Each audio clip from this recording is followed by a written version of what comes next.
si ahora podremos ver una presentación que, como esto ha sido un poco imprevisto, lo están preparando para mostraros las fotografías. ¿Sí? Vamos a ver.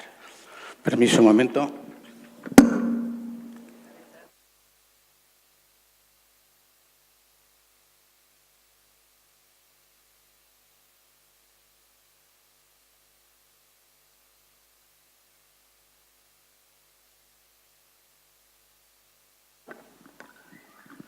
Bueno, aquí vemos la portada del libro, como decía.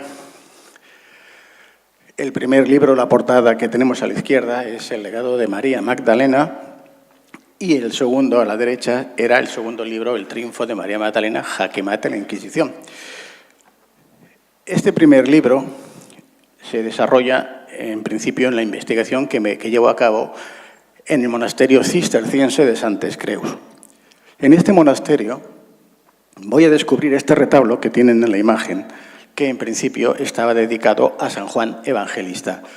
Pero la realidad es que no se trataba de San Juan Evangelista, sino de otro personaje, que no era ni más ni menos que María Magdalena. Aquí tenemos en esta ampliación y vemos que la imagen no se corresponde con una imagen masculina, sino que es la imagen femenina de una mujer, en este caso, como veremos, de María Magdalena. Fíjense en el pelo pelirrojo, incluso tiene una diadema, los labios rojos, carmesí, aparte de que tiene la copa o el grial en la mano, las posiciones del mudra que hace con los dedos en la mano derecha. Todo esto son signos que identifican a María Magdalena.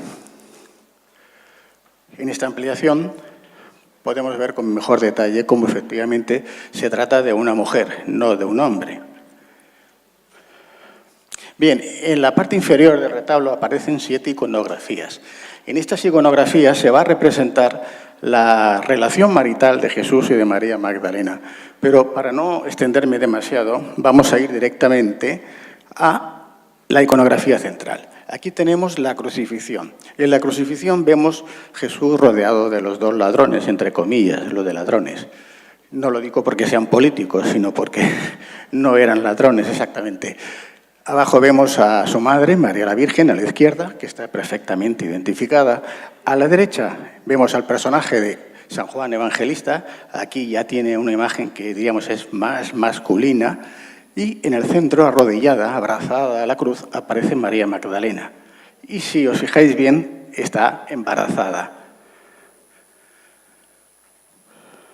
Aquí en esta ampliación podéis verla. Veis que tiene el vientre hinchado, caído, a punto de dar a luz. Incluso se le remarca el hoyito del ombligo.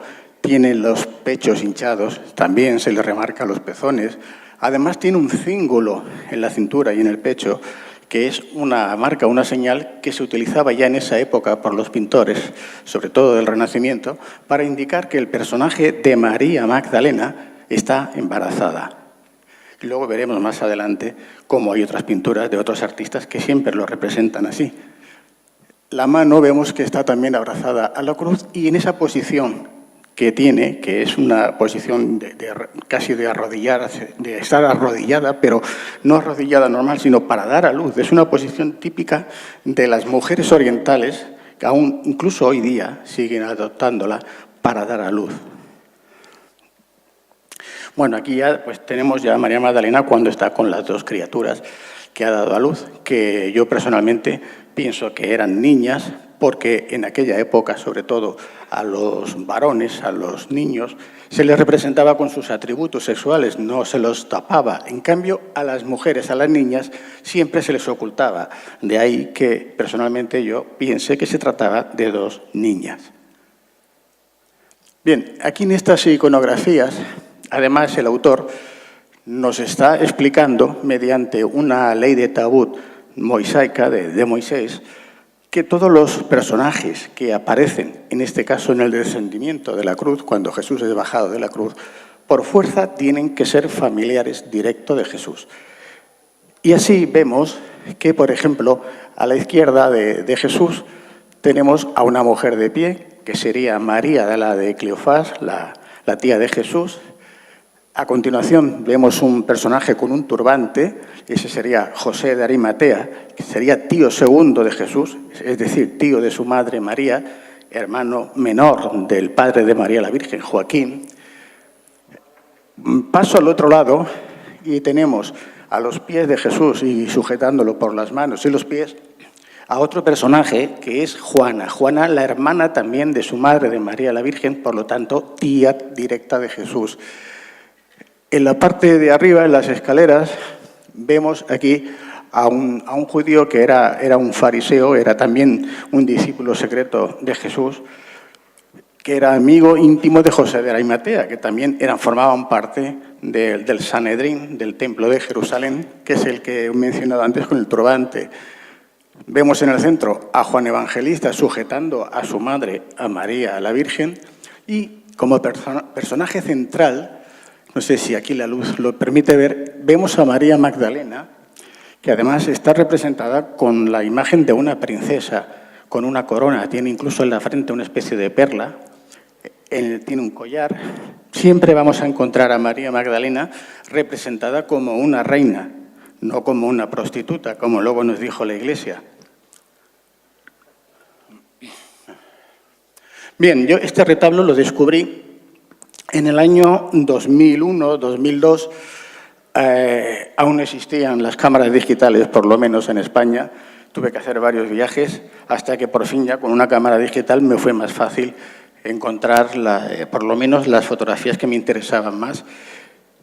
Se publicó el libro en el 2005, coincidió con el famoso Código Da Vinci, aunque yo ya lo tenía escrito y registrado antes y se publicó en las mismas fechas, pero bueno, ese libro pues, ha sido el que ha marcado de alguna forma, pues por lo menos a nivel mundial, el que el público conociese un poco esta historia de Jesús y María Magdalena, aunque en realidad no tiene nada que ver el libro Código Da Vinci con este mío. A mí sí que en alguna forma me afectó porque eclipsó esta investigación. Esto era una investigación, no era una novela. Esa era la diferencia principal de mi libro con la novela del Código Da Vinci. Al Código Da Vinci la Iglesia prohibió que se leyese y consiguió todo lo contrario. El público, pues, diríamos que tenía más morbo por saber qué es lo que se decía allá. Realmente no se decía prácticamente nada más o menos que lo que se mostraba en estas imágenes y en este libro.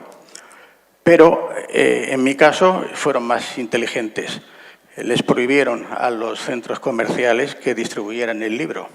Aún así, creo que ahora va por la cuarta edición, pero es difícil encontrarlo. Bien, este personaje que os he mostrado antes es a ver si puedo volver para atrás, es en el Centro de Restauración de Béns Mobles de Cataluña.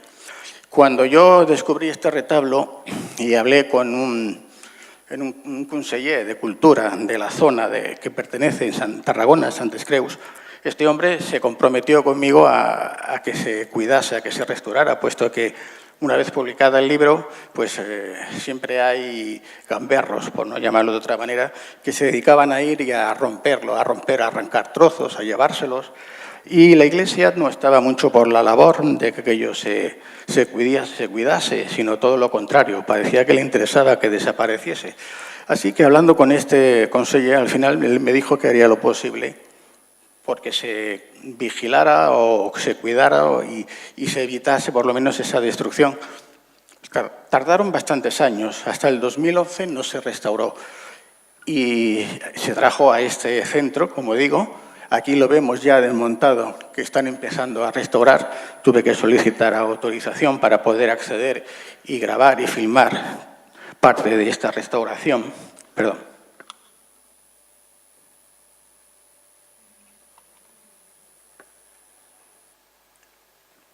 Y bien, mi sorpresa es cuando al responsable, incluso le pregunté, medio en broma, medio en serio, si iban a quitarle la barriga a María Magdalena.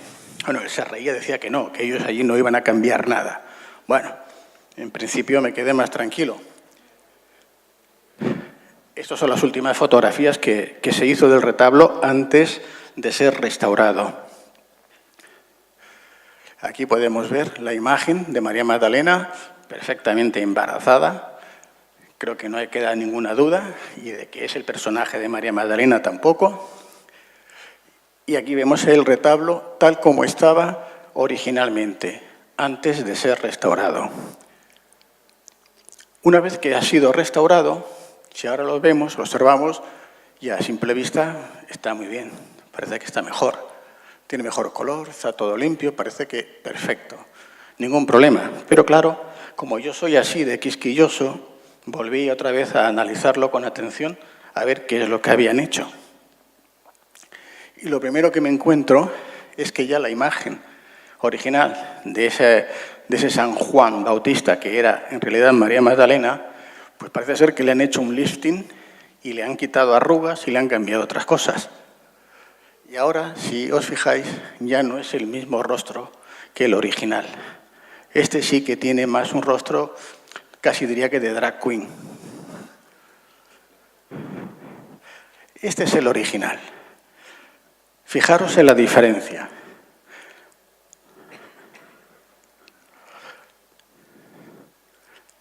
Aquí podéis comprobar. El de la derecha es el original y el de la izquierda es el restaurado. Debería ser al revés. El restaurado debería tener mejor calidad, mejor resolución. Pues no, es distinto. Incluso le han quitado aquella comisura de los labios de sonrisa, le han quitado el rojo carmesí de los labios, los ojos son distintos por completo, ya no tiene ni el pendiente ni tiene la diadema, el color del pelo es oscuro, ya no es pelirrojo. Dije, bueno, igual ha sido solamente un despiste, un error. Así que seguí comprobando y me fui al retablo central, al de la crucifixión donde aparecía María Magdalena embarazada. Y claro, visto desde la distancia, pues parece que también que lo han hecho bien, ¿no? Que está restaurado. Pero miramos el anterior, el original, y veo que hay diferencias. Tampoco es el mismo. Así que vamos a compararlos. Este sería el original que tenemos a la derecha. Vamos a ver si aparece. Y aquí tenemos el restaurado. Fíjense, el vientre ya es distinto. Se le ha puesto un color oscuro, una sombra mayor, que hace que la imagen se aparezca más alargada. Intentan evitar remarcar los pezones como ocurría en el original. Incluso se le ponen sombras alrededor para que parezca que el pecho es más estrecho.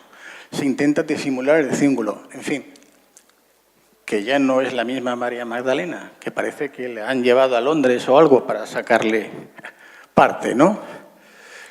Y claro, ya puestos aquí, digo, bueno, ¿y qué habrán hecho con el resto de los iconos que estaban mostrando quién era María Magdalena? Me refería a lo que os dije antes, de esa imagen de María Magdalena con esa corona de reina, con ese collar de reina, con esos, vamos a decir, signos o simbologías que muestran su realeza.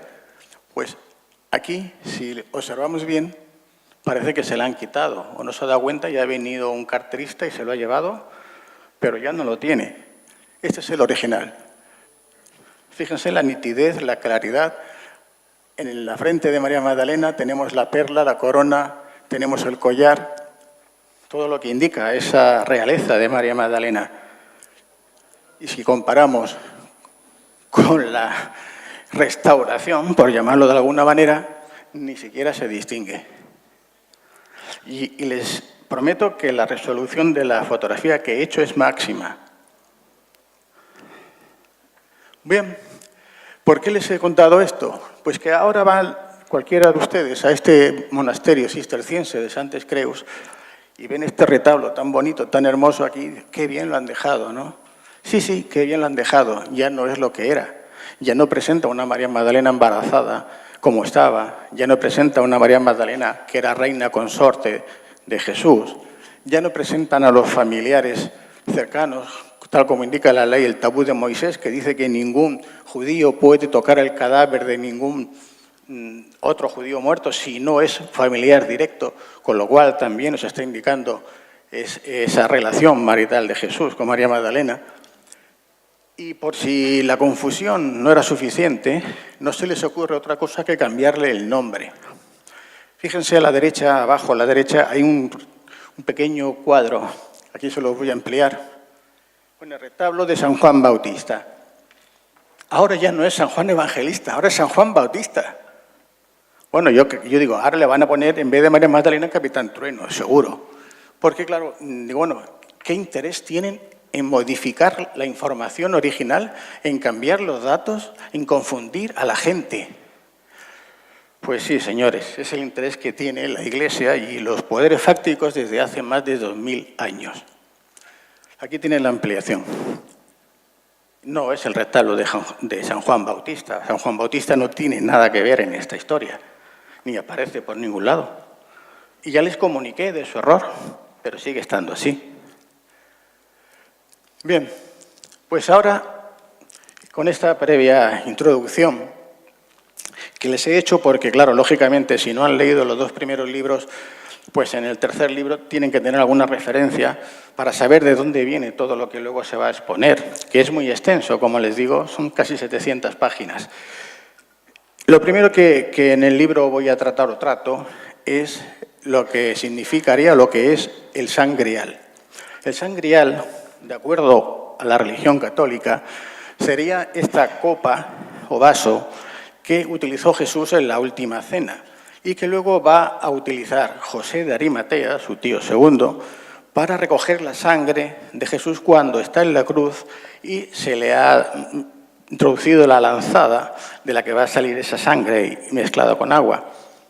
Entonces serviría como recipiente que va a contener la sangre real de Jesús.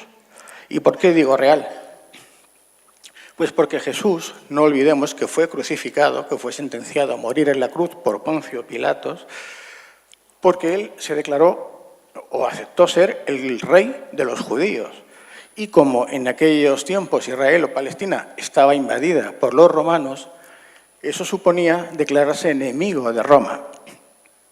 Los fariseos y los saduceos, que eran los sacerdotes del templo de Jerusalén, presionaron a Poncio Pilatos, que era el procurador romano de entonces, para que crucificase a Jesús. Este se negó, incluso lo devolvió 2 veces a Herodes Antipas, que era el gobernador que habían impuesto los romanos, porque no encontraba culpable a Jesús. Entonces los propios sacerdotes, los fariseos o los saduceos, le presionan a Poncio Pilato diciéndole: si no lo crucificas, vamos a decirle al emperador, a Tiberio, que te estás oponiendo al ajusticiamiento de un enemigo de Roma, así que tú verás. Y es por lo que Poncio Pilatos, todos recordamos, que se lava las manos y dice: bueno, este hombre es inocente, vosotros sabréis lo que hacéis. Y lo crucifican. Y lo crucifican porque se declara rey de los judíos, no por otro motivo. Por otro motivo no podría ser crucificado Jesús, sino porque era el rey de los judíos. Pues claro, cuando Jesús está en la cruz, y recordemos lo que hemos visto antes, aquí vemos aquí a la derecha, y hay una frase bíblica que dice que se la otorgan a Jesús cuando dice: mujer, ahí tienes a tu hijo, hijo, ahí tienes a tu madre.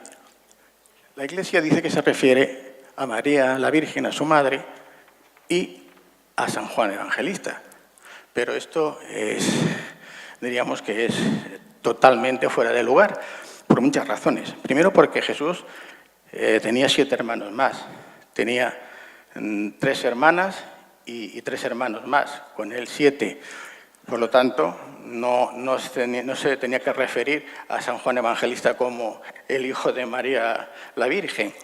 Y a María lo mismo, no tenía un hijo, sino que tenía 6 más. Pero en cambio, si se lo dice a su esposa, que está allí abrazada a la cruz, arrodillada, embarazada, a punto de dar a luz, sí que tiene sentido. Y si le dice a su esposa: ahí tienes a tu hijo, cuídalo, y hijo, aquí tiene tu madre, cuídala, porque yo no voy a estar, eso sí que cobra sentido. Como veremos que hay muchos pasajes en la Biblia que han sido modificados y adulterados, y además de una manera burda. Como ha ocurrido con ese retablo de Santes Creus que les mostraba. En el libro van a ver que hay infinidad, cientos, no solo de pasajes bíblicos, sino de imágenes y de historias que nos han contado que no tienen nada que ver con la realidad, con la verdad. Todo ha sido un montaje, una historia. que no se caiga todo. En fin, esa sería la versión de la Iglesia, que el sangrial se correspondería con un recipiente que contendría la sangre real de Jesús. Y eso nos explicaría pues, lo que luego, a partir de ese momento, ha ido haciendo que esa supuesta copa haya recorrido desde Jerusalén, pasando por varios países, hasta llegar a Valencia, aquí, a la catedral, donde ahora está, que es la imagen que tienen aquí en este lado izquierdo. Bueno, esta es la copia. Tenemos el original, que es más difícil de fotografiar, aunque en el libro verán las fotos, y una copia que es la que han dejado en el museo para que la gente pueda observarla con mejor detalle.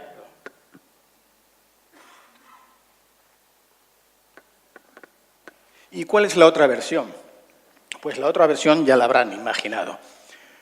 Es la de que el recipiente que contiene la sangre real de Jesús no es otro que el vientre de María Magdalena, de su esposa, de su koinonos. Y eso también tiene sentido, porque luego más adelante, como veremos en el libro, tiene una misión, tiene un porqué, tiene un significado de que sea precisamente María Magdalena quien contenga ese grial, ese santo grial, ese sangrial, esa sang, que es una palabra que aquí en Valencia la conocerán porque viene del antiguo catalán, del occitano, que es sangre, sang, y real, real. Si lo unimos, nos sale sangre real. Y eso explicaría lo que luego les contaré sobre la historia real, la que nos han ocultado, la que han manipulado. Bueno, tenemos además documentación. Tenemos documentación en la que nos habla precisamente de esta relación marital de Jesús con María Magdalena. Y tenemos varios documentos, no uno. Yo aquí solamente les pongo uno, que es el Evangelio apócrifo de Felipe, donde nos habla de Jesús y dice: 3 eran las mujeres que siempre caminaban con el Señor. María, la que les he dicho antes, de Cleofás, María la Virgen, su madre, y María Magdalena, que es su amiga, su madre y su koinonos, su compañera. Koinonos es la traducción, la palabra traducción del arameo al griego, que significa, efectivamente, la compañera, con la que se comparte todo. Pero los teólogos, sobre todo los católicos, como se encuentran en una posición muy difícil, dicen que, bueno, que se refiere a la socia. Y claro, yo cuando me dicen que koinonos se refiere a la socia, les pregunto que de qué era socia María Magdalena de Jesús, si de una panadería, de una tintorería, de qué. Porque claro, cuando cualquiera de nosotros presentamos a nuestra pareja y decimos: esta es mi compañera o este es mi compañero, todo el mundo sabe a qué nos estamos refiriendo. Es la persona con la que vives, con la que compartes tu vida. Y eso es lo que decía. Pero como os les digo, este no es el único documento. Van a aparecer más, que los tendrán en el libro, donde el propio Jesús dice: María Magdalena es mi esposa y vivo con ella. Y viene a decir algo así como que los demás que les den, ¿no? El que se quiera meter lo dice. Llega a decirlo en un trozo que se encontró hace pocos años y que en el libro aporto también la información. Pero bueno, seguimos con este evangelio. Porque este evangelio se descubre en Nag Hammadi en el año 1945. Escasamente hace 70 años. Y el retablo que les he hablado antes, el de Santes Creus, se realizó en el año 1580 y tantos y se acaba de confeccionar en el año 1603. Es decir, 352 años antes de que el público en general tuviéramos conocimiento de la existencia de los evangelios apócrifos de Nag Hammadi en 1945. ¿Cómo sabían los autores de ese retablo toda esa historia? Bueno, pues en el libro también se los cuento. Esto fue gracias a los caballeros templarios, una orden de monjes guerreros que van a tener una importancia trascendental en toda esta historia. Y les cuento en el libro cómo los caballeros templarios van en la primera cruzada a conquistar las tierras de Jerusalén, la Tierra Santa, y encuentran unos secretos que han sido objeto de mucha polémica durante muchos años, que en el libro creo que se responde perfectamente a esta cuestión, a este secreto, y que son los que van a servir como guardianes de este grial. Y cuando hablo de este grial me estoy refiriendo a eso, a lo que he dicho antes, a la descendencia de Jesús. Porque los descendientes de Jesús y de María Magdalena van a ser perseguidos por la Iglesia Católica. Antes del siglo IV, cuando se va a crear, se va a fundar la religión, que sería la religión oficial del Imperio Romano, la Iglesia Católica, Apostólica y Romana, que como veis en el título no dice para nada de Jesús ni de cristianos, van a perseguir a los descendientes, a los familiares de Jesús y María Magdalena, que se conocerán con el nombre de desposini. Es una palabra traducida al griego que significaría los que pertenecen al Señor, a Jesús. Y la Iglesia va a creer que acaba con todos ellos sobre el siglo VII, máximo VIII, con los últimos reyes merovingios. Pero tampoco es cierto, no acabó con todos ellos. Bueno, de hecho tenemos algún descendiente que está por España aún. Me refiero de la realeza, de los otros seguro que hay muchos más. Y esto es lo que ha hecho que se hayan escrito muchos libros, sobre todo en plan novelesco, hablando de esta posible descendencia, que como veremos en el libro es más que posible, está demostrada y se aportan los datos. Pero vemos que también en este Evangelio apócrifo no solamente nos dice quién era María Magdalena y Jesús, sino que dice también que cuando se refieren a María Magdalena lo hacen con el nombre de Sofía, que es la sabiduría de los ángeles, y veremos que tiene mucha importancia estas palabras en el transcurso de esta historia. Y además dice que Jesús amaba a María Magdalena más que a todos los discípulos. Dice, pues la besaba en la boca repetidas veces. Y los demás discípulos le preguntaron a Jesús, ¿por qué la amas más que a todos nosotros? El Señor le respondió y les dijo, ¿a qué se debe el que no os ame a vosotros tanto como a ella? Bueno, pues esto también, porque como estuvo estos manuscritos, estuvieron durante casi 50 años siendo traducidos, 50 años, siendo traducidos por expertos, especialistas del Vaticano. Y tampoco se tradujeron muy correctamente todos, porque no tiene mucho sentido esa frase. Dice, todos los discípulos, género masculino. Claro, si le cambiamos el género y en vez de masculino es femenino, y decimos, los demás o las demás discípulas le preguntaron a Jesús por qué la amas más a ella que a todas nosotras. Ahora sí que tiene sentido, porque a Jesús le seguían más mujeres que hombres. Otra cuestión que también la Iglesia ha estado ocultando desde el principio, una Iglesia machista, patriarcal y misógina, porque veremos cómo llegó a actuar contra la mujer en la persona de María Magdalena. Otra manipulación que intenta ocultar realmente lo que sucedió, que era que María Magdalena era mucho más importante de lo que nos hicieron ver en un principio. Perdonen, pero se me seca la boca y como no lo tenía previsto, parece ser que necesito beber más. Bien, voy a ir rápido. Otro de los párrafos importantes de este Evangelio es el que hace referencia al Hijo de Jesús. Jesús se hace llamar a sí mismo el Hijo del Hombre. Y en este pasaje, que es el 120, dice, hay un Hijo del Hombre y hay un Hijo del Hombre. El Señor es el Hijo del Hombre y el Hijo del Hombre es aquel que fue hecho por el Hijo del Hombre. El Hijo del Hombre recibió de Dios la facultad de crear. Él tiene también la de engendrar. Esto que parece un galimatías, lo que está diciendo es que Jesús, que se hace llamar a sí mismo el Hijo del Hombre, dice, pues Jesús tiene un hijo. Dice, Dios le da la facultad a Jesús de crear, pero Jesús tiene también la de engendrar. Por eso ha engendrado ese hijo. Luego vamos a ver otros documentos y en el libro se aportan más evidencias de que efectivamente Jesús y María Magdalena tuvieron descendientes y está recogido en documentos. Pero como os he dicho antes, a la Iglesia Católica no le interesa que esto se conozca, porque se iría a pique muchos de los pilares en los que ellos se basan. Un error, porque esto no afecta a la fe, no ataca la fe de las personas. Y yo no estoy atacando la fe de nadie, al contrario. Yo pienso personalmente que si tenemos que imitar a alguien, si ese alguien es un ser humano, es una persona, seguramente que podremos hacerlo. Si lo hizo esa persona, también lo podremos hacer nosotros, puesto que era un hombre, un ser humano. Si se trata de un Dios, ninguno de nosotros, ningún mortal, puede imitar a un Dios. Por lo tanto, sería mucho más fácil y entendible que tuviéramos un ejemplo humano a imitar y no a un Dios, que nunca vamos a poder imitar a un Dios. Pero bien, seguiremos. Como digo al principio, voy rápido ahora porque esto entretendríamos mucho. En el Concilio de Nicea, que se lleva a cabo en el 325, el emperador Constantino, el que sería el primer emperador del Imperio Romano, va a convocar este concilio. Lo va a hacer él, no lo va a hacer el Papa de entonces, que era Silvestre I, y va a reunir a unos 300 y tantos obispos para fundar esta nueva religión del Imperio Romano que a él le interesa que se funde para reunificar el imperio.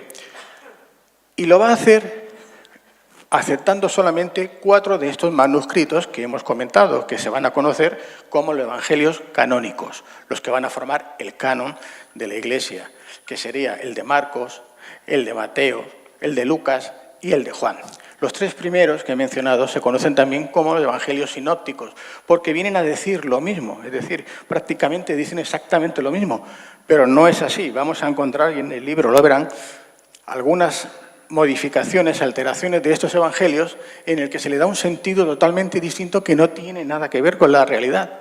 Como por ejemplo en el de Mateo, cuando habla en el 16 al 19 de que Jesús le dice a Pedro: y tú eres Pedro, piedra, y sobre ti edificaré mi iglesia, y lo que atares en la tierra será atado en el cielo, y lo que desatares será... Eso es falso. Solo existe en ese evangelio, en 2 párrafos, y está añadido. Es una falsificación muy burda, que todos los especialistas ya lo conocen. Pero es en el que se ha basado la Iglesia Católica para que sea un hombre, para que sea Pedro el que se sienta en la silla del Vaticano y el que decide a quién se le perdona y a quién no se le perdona los pecados. Y así vamos a ver muchas, más de las que se imaginan de modificaciones y alteraciones. Y bueno, a partir de aquí empiezan los enfrentamientos entre los propios cristianos y tenemos las primeras persecuciones. Por ejemplo, los arrianos, que eran unos cristianos que ya dentro del Concilio de Nicea no estaban conforme con la definición que se le dio a Jesús. Se le hizo Dios en ese momento. Hasta entonces no era considerado Dios. Pero en el Concilio de Nicea es cuando se crea el credo niceno y se dice que Jesús es Dios.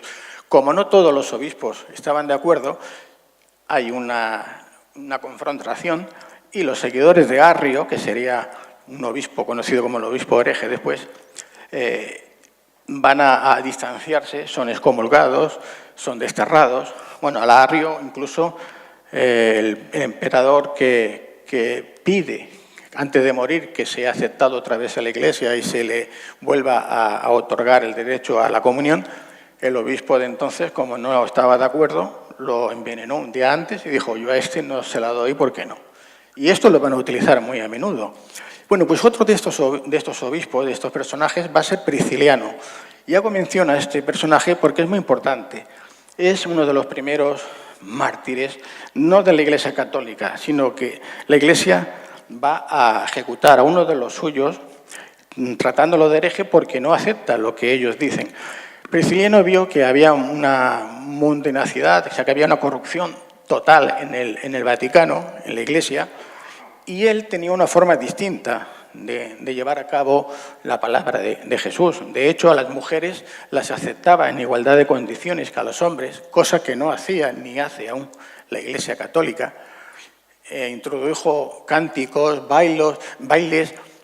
Es decir, que él, lo que sería toda la parafernalia que llevan estos rituales, lo hacía de una forma estricta, pero en cambio distinta, con un respeto sobre todo hacia la mujer. Eso no le gustó al Papa de entonces y, bueno, le hicieron una treta, lo engañaron, le hicieron ir entonces a Alemania, lo que sería Renania, y allí lo juzgaron y al final le cortaron la cabeza. Sus seguidores, porque este obispo que conocemos con el nombre de Prisciliano nació en lo que es Galicia en el año 340 aproximadamente. Él provenía de una familia de senadores romanos y él realizaba un camino que va desde Galicia por la cornisa cantábrica, el sur de Francia, el Languedoc, Y ese camino es el que siguieron sus seguidores cuando lo mataron y le cortaron la cabeza para llevarlo de regreso a su tierra, a Galicia, donde fue enterrado en un lugar, en el campo, que se conocía como Campo Estelai, que ahora nosotros lo conocemos como Compostela. En el siglo VII u VIII, un obispo de allá, en el libro explico con más detalles, yo voy a ir un poco más directo, dice, porque se ven unas luminarias por las noches en el lugar de la tumba, que ha encontrado los restos del apóstol Santiago. Y se manda a construir esa catedral, ese monumento que tenemos ahora en Santiago de Compostela. Bueno, ese no era el cuerpo de Santiago. Santiago, el hermano de Jesús, fue el primer obispo de Jerusalén una vez que Jesús fue crucificado y murió lapidado, apedreado, y lo tiraron desde lo alto del templo de Jerusalén. O sea, murió en Jerusalén. Nunca llegó a España, ni vivo ni muerto. Pero la Iglesia ya desde los orígenes pues cogió esta afición por los lugares paganos o lugares que la gente tenía culto, como veremos luego con las vírgenes negras y otras simbologías, y las utilizó en su beneficio, se las apropió. Así que los restos que tenemos en la urna que hay en Santiago de Compostela, casi con total seguridad, no son de Santiago apóstol, sino en todo caso del obispo hereje de Prisciliano.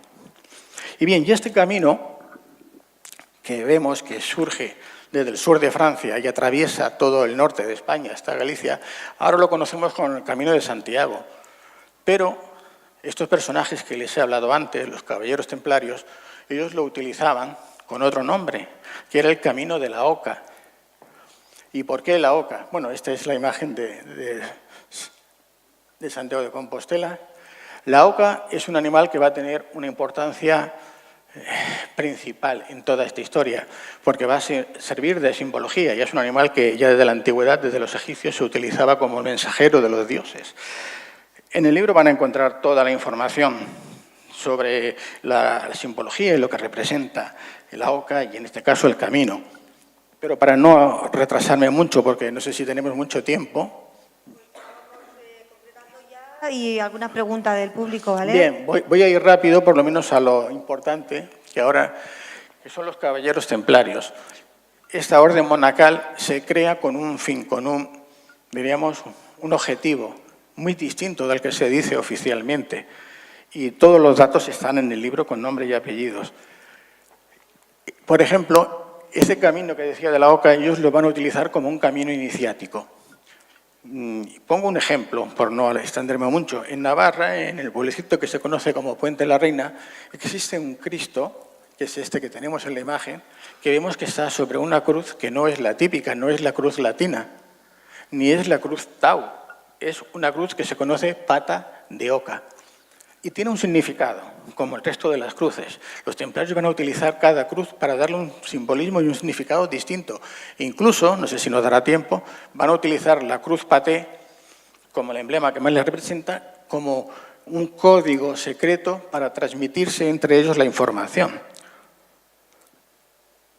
Aquí vemos el dibujo de la cruz paté. Aquí sería donde se iniciaría este camino, valga la redundancia, iniciático para el caballero templario, para el que va a iniciarse en esta orden. La cruz pata de oca se llama así porque si cogemos una pata de oca vemos que tiene una similitud. Y algunos, o la mayoría de los autores que hablan al respecto, dicen que por eso es por lo que los caballeros templarios utilizan esta cruz pata de oca. Bueno, como verán, yo no estoy de acuerdo totalmente en eso. Esta es la cruz templaria, tiene cierta similitud, pero no es que sea precisamente por las patas de ocas. Tendría que adelantarme mucho en el libro, si hay tiempo diré algo, pero sí decirles que esta cruz, que sí que se parece a la pata de oca y que vemos esos puntos, que si los sumamos son 12, se conoce como la cruz de 8 beatitudes. Hay quien la llama la cruz cátara, no es correcto, es la cruz occitana. Occitania es esta zona que les comentaba al principio del sur de Francia. Entonces no existía Francia como tal. Estaba entre lo que es la corona de Aragón, la parte norte de Cataluña y esta zona de Francia. Aquí es donde huiría desde Palestina María Magdalena con los suyos en el sur de Francia, lo que conocemos como el Languedoc.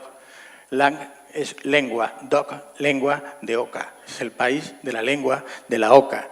Y aquí en Occitania la oca sí que tiene una importancia principal, que no puedo extenderme mucho más, pero esta sí que sería la cruz que representaría a la pata de oca. Bien, aquí pasamos ya, como os comentaba antes, a la dinastía merovingia. Son perseguidos por la Iglesia Católica porque el Papa quiere atribuirse la potestad, por eso decía lo del Evangelio de Mateo, cuando dice que el Papa es el que de alguna forma sentencia y el que otorga y el que quita y el que da, pues a los reyes, si no los coronaba el Papa, no tenía validez, menos los merovingios, que ellos aludían, alegaban, de que eran descendientes directos y que por lo tanto no tenían que esperar esa autorización papal. Y eso a la Iglesia no le hizo mucha gracia, en parte porque tenían razón. Así que empezaron a eliminarlos, les cuento en el libro cómo llegan a hacerlo, y el último rey merovingio sería el que tenemos aquí, Dagoberto II, que supuestamente, con la muerte, el asesinato de este rey merovingio, se habría acabado la dinastía merovingia, pero no fue así. Pasar ahora a las preguntas. ¿Y sí, has traído el libro para que puedan comprar? Sí, yo simplemente, si me permites, acabo esto, porque si no me van a preguntar cosas que no las he explicado igual. Luego, simplemente 2 minutos más, vale. Ya que hemos cogido el tema. Bueno, a María Magdalena verán que la van a tratar de prostituta. Eso es falso, no aparece en ningún lugar de la Biblia.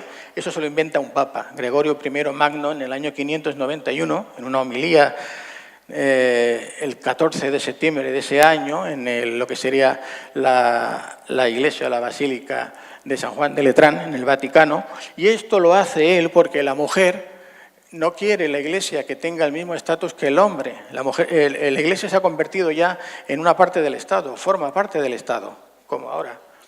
Y a la mujer no le quiere dar el puesto que se merece, y utilizan el personaje de María Magdalena tratándola de prostituta, acogiéndose al pasaje o a los pasajes que hay en los evangelios, por ejemplo, de Mateo o de Juan, donde dice que Jesús está en Betania y una mujer entra en casa de Simón el fariseo y se arrodilla y con sus lágrimas le lava sus pies, se los seca con sus cabellos, luego un tarro de perfume que se lo echa por encima. Y aquí necesitaría tiempo para explicarles todo esto, pero en el libro está todo, ¿no? No están hablando de María Magdalena, están hablando de una mujer que sí, que posiblemente fuese pecadora. Pero el propio Simón el fariseo, cuando se dirige a Jesús, le dice, si Jesús, que dice que es profeta, supiese quién es esta mujer, que es la ramera del pueblo, que es la prostituta, que todos sabemos que es una pecadora, no se dejaría tocar, no dejaría que le hiciera lo que está haciendo. Si supiese Jesús quién es, dice Simón el fariseo. Y es cuando Jesús le dice, tú tenías la obligación de darme el agua para lavarme los pies, de darme el beso de bienvenida, de ungirme, porque eso era la tradición entre los judíos cuando alguien venía a visitar a la casa de otro. Y este Simón no se lo hizo. Dice, y esta mujer me lo ha hecho con sus lágrimas y me ha secado con sus cabellos. Dice, vete mujer, que tus pecados han sido perdonados. Se escandalizó Simón el fariseo. ¿Quién es este para perdonar pecados? Si el Papa se acoge a esto, lo hace porque a continuación el propio Mateo cuenta, dice, y Jesús cuando caminaba por las tierras de Jerusalén de Galilea y iba predicando, le seguían muchas mujeres, no una ni dos, muchas mujeres. Y entre ellas empieza a llamar a Juana de Cufá, a María tal, y María Magdalena, de la que sacaron 7 demonios, otro tema que os contaré después, lo que significa, y que le financiaba todos sus viajes con sus bienes. Hombre, ¿cómo no va a conocer Jesús a María Magdalena, que le está pagando todos sus gastos, que le paga el billete de avión, el hotel, se lo paga todo? ¿Cómo no la va a conocer? Claro que la conoce. Claro que no era María Magdalena, es que además son 3 mujeres distintas, porque lo de ungir, y más a un profeta, como era considerado Jesús entonces, era algo totalmente habitual. Pero bueno, este Papa quiso hacerlo de esta manera, y como en aquella época la Biblia además estaba prohibida para, diríamos, los fieles, para el vulgo, de ahí la vulgata, pues la gente no tenía acceso a la información. Tenían que creerse lo que decía el cura o el papa de turno. Y es así como empiezan con la historia de María Magdalena, de que si es la prostituta, que es falso, totalmente falso. No me voy a extender más en el tema, en el libro está perfectamente demostrado totalmente. Pero bueno, hoy día aún en el templo de Santiago de Compostela, a mí me ocurrió que el fabriquero, cuando le mostré una fotografía de María Magdalena rodeada de los apóstoles, el hombre se llevó las manos a la cabeza y me dijo que cómo los apóstoles iban a mirar a una prostituta. Y el Papa, Juan Pablo II, había estado hacía poco tiempo allá diciendo que María Magdalena, que no era ninguna prostituta, que había sido un error del Papa Gregorio I Magno. Ya se dijo en 1969 por Pablo VI, que además cambió el misal. En fin, no me voy a extender mucho más porque veo que Rosa ya está preparada con el mazo para darme. Es que como pasé con la pregunta no llegamos a tiempo. Bueno, 1000 perdones, pero estamos en directo y es lo que pasa, ¿eh? Bueno, esta noche en el programa de radio de Enigmas 303 voy a volver a hablar del tema porque, no, como os he dicho, no tenía previsto hablar del libro ahora. Así que iremos más rápido luego y si hay alguna pregunta que haya quedado, pues podréis aprovechar después. Y si ahora queréis hacerme alguna pregunta... O comprar el libro, los pasará, bueno, lo firmarás, ¿no? ¿Y sí, eso? Claro, por supuesto. Venga, ¿alguna pregunta en el público? ¿Alguna pregunta? Toma, Manuel. Hola, José Luis, buenos días. Hola, Manuel. Que siempre se nos ha querido, hablando coloquialmente, vender la moto de que el Grial fue el recipiente utilizado por Jesús en la última cena y no como el recipiente contenedor de la sangre de Cristo, ¿no? Y luego otra pregunta también, el porqué del nombre de la cruz de los templarios como cruz paté o cruz patada. Bueno, es lo que intentaba explicar antes. Si queréis vuelvo para atrás o me adelanto y lo explico. La cruz de los templarios, la cruz paté, en realidad no tiene nada que ver con ninguna cruz cristiana. Primera sorpresa, primera revelación, ¿no? Bueno, el libro se llama La revelación del Grial viviente porque hay como 100 capítulos y cada uno es una revelación distinta. Así que imagínense si tienen cosas para descubrir. La cruz paté, la típica de los templarios, realmente es una cruz muy antigua. Ya era utilizada por los dioses sumerios, por los Anunnaki. Anda, ¿qué ha dicho este hombre ahora? Los Anunnaki. Qué bien. Pues sí, señores, la cruz paté templaria ya era utilizada por los Anunnaki. En el libro van a encontrar revelaciones, como digo, que si me pongo a responder ahora esta pregunta estaríamos horas. Pero sí decirles que esa cruz tiene un significado que está muy relacionado con la luz. ¿Y por qué digo con la luz? Pues porque hasta hace muy poco tiempo, y voy a ver si puedo ir pasando... No, ya no está. Les voy a mostrar una imagen, no sé si se puede, de lo que es la cruz paté. La cruz paté, hasta hace muy poco tiempo, no se podía comparar o asimilar a nada. No sé si puedo, y os enseñaré una fotografía, mejor dicho, un holograma que se ha conseguido hacer hace muy poco tiempo, desde que tenemos el acelerador de partículas en Suiza. Porque hasta ahora no se podía fotografiar un fotón. Un fotón es la unidad más pequeña que conocemos de la luz. No sé si aquí puedo adelantar corriendo. Yo voy hasta aquí. Estamos perdiendo un montón de información, pero luego esta noche, si es posible, os voy a ver si puedo ir hasta el fotón, que esto va... Vamos a ver si voy hasta el fotón y os enseño. Bueno, aquí veremos... Bueno, quiero deciros que Jesús y María Magdalena, porque ya me lo salto todo, pero lo vamos a encontrar representado siempre en las iglesias, sobre todo en la catedral de aquí de Valencia y en otras, como el sol.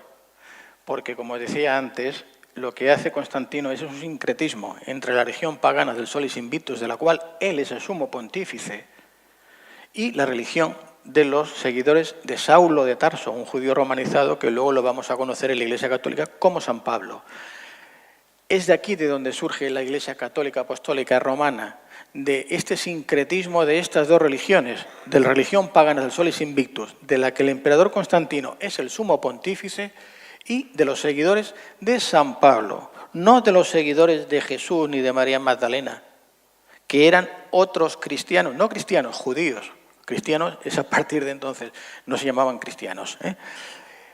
Bueno, voy a ver si os enseño esta foto, porque dicen que una imagen vale más que 1000 palabras, y os puedo mostrar, a ver si me voy directa ahí, estamos avanzando mucho. Bueno, fijaos, es que esto de verdad vale la pena explicaros, no sé si alguien fallará después y sigo, porque si no, no va a haber manera de explicarlo todo. Vamos a ver si aquí encuentro... Todo esto es donde estuvieron los templarios en Jerusalén, y lo que descubrieron, lo que ocultaron, que bueno, si hay tiempo lo contaré en otro momento, y si no, vamos aquí, las diferentes cruces que antes hablaba, os decía la cruz Tau, que es esta, es una cruz esotérica, tiene varias simbologías, significados. Esta es la cruz Tau, diríamos doblada sobre sí misma, nos da la cruz Paté, pero tiene un significado muy claro, que es como es arriba, es abajo, lo que dice la tabla esmeralda de Hermes Trismegisto, por ejemplo. Mucho, pero Sí, se nos acaba bueno, mucho el tiempo. Es una quiero ponencia mostrar maravillosa esto. que no te estoy dejando hacerla, pero es que... Sí, bueno, ya estoy aquí. Esta es la cruz Paté que tienen los caballeros templarios que utilizan.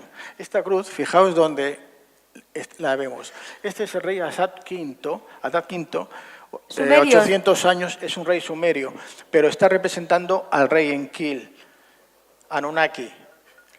¿Habéis visto la cruz Paté en el centro, en el pecho?